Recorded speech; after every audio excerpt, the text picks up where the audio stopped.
ಸಣ್ಣ ಕತಿ ಹೇಳ್ತೀನಿ, ಸಮಯ ಇದ್ದಂತವ್ರು ಕೇಳ್ರಿ. ಇದ್ರ ಸಾರಾಂಶ ಬಹಳ ಚಂದ ಐತಿ. ಏನಪ್ಪಾ ಅಂದ್ರ ಒಂದ್ ಊರಾಗ ಒಬ್ಬ ರಾಜ ಇರ್ತಾರಂತ. ರಾಜಾಗ 4 ಮಂದಿ ಹೆಂಡತಿಯಾರ್ ಇರ್ತಾರಂತ.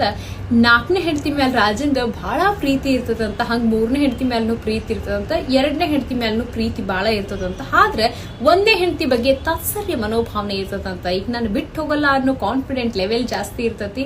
ಹಂಗಾಗಿ ಲೀನಿಯನ್ ಸಿಕ್ಕಿರ್ತತಿ ರಾಜಂಗ ಮೊದಲನೇ ಹೆಂಡತಿ ಮ್ಯಾಲ ಅಷ್ಟಕ್ಕಷ್ಟ ಪ್ರೀತಿ. ಹಿಂಗಿರುವಾಗ ಒಂದಿನ ಏನಾಗುತ್ತಂದ್ರ ರಾಜನಿಗ ಮಾರಣಾಂತಿಕ ಕಾಯಿಲೆ ಬಂದ್ಬಿಡ್ತದಂತ.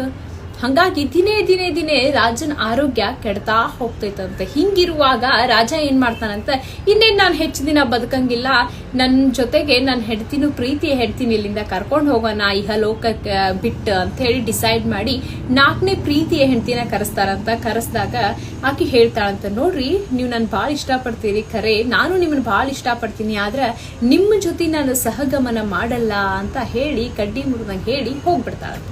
ಹಿಂಗಿರುವಾಗ 3ನೇ ಹೆಂಡತಿ ಬರ್ತಾಳ. 3ನೇ ಹೆಂಡತಿನೂ ಕೂಡ, ನೋಡ್ರಿ ನಾನ್ ನಿಮ್ಮನ್ನ ಇಷ್ಟಪಡ್ತೀನಿ, ನೀವು ನನ್ನ ಇಷ್ಟಪಡ್ತೀರಿ, ಆದ್ರೆ ನೀವು ಸತ್ತ ಮೇಲೆ ನಾನ್ ನಿಮ್ ಜೊತೆಗೆ ಬರಲ್ಲ, ನಾನು 2ನೇ ಮದ್ವಿ ಆಗ್ತೀನಿ ಅಂತ ಹೇಳ್ಬಿಟ್ಟು ಆಕಿನೂ ಹೊರಟು ಹೋಗ್ಬಿಡ್ತಾಳ.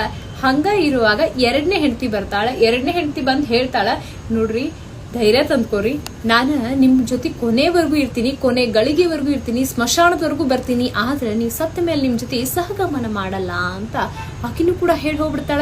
ಇಲ್ಲಿ ಕೊನೆಯದಾಗ್ಬಿಡ್ದಕ್ಕೆ ಮೊದಲನೇ ಹೆಂಡತಿ, ಆಕಿನ ಬಗ್ಗೆ ರಾಜನ್ ತಾತ್ಸರ್ಯ ಮನೋಭಾವನೆ ಇತ್ತಲ್ಲ, ಆಕಿ ಬರ್ತಾಳೆ, ನೋಡ್ರಿ ನೀವು ಸತ್ತ ಮೇಲೂ ನಿಮ್ ಜೊತೆಗೆ ನಾನು ಬರ್ತೀನಿ, ನಿಮ್ ಜೊತೆ ಸಹಗಮನ ಮಾಡ್ತೀನಿ ಅಂತ ಹೇಳ್ತಾಳಂತ. ಅಂದ್ರೆ ಯಾರಪ್ಪ ಇವರು 1ನೇ ಹೆಂಡತಿ, 2ನೇ ಹೆಂಡತಿ, 3ನೇ ಹೆಂಡತಿ, 4ನೇ ಹೆಂಡತಿ ಅಂದ್ರೆ 4ನೇ ಹೆಂಡತಿ ನಮ್ಮ ಶರೀರ, ನಾವು ಸತ್ತ ಮೇಲೆ ಅದು ನಮ್ಮ ಜೊತೆ ಬರಲ್ಲ. ಇನ್ನ 3ನೇ ಹೆಂಡತಿ ಯಾರಪ್ಪ ಅಂದ್ರೆ ನಾವು ಗಳಿಸಿರುವಂತ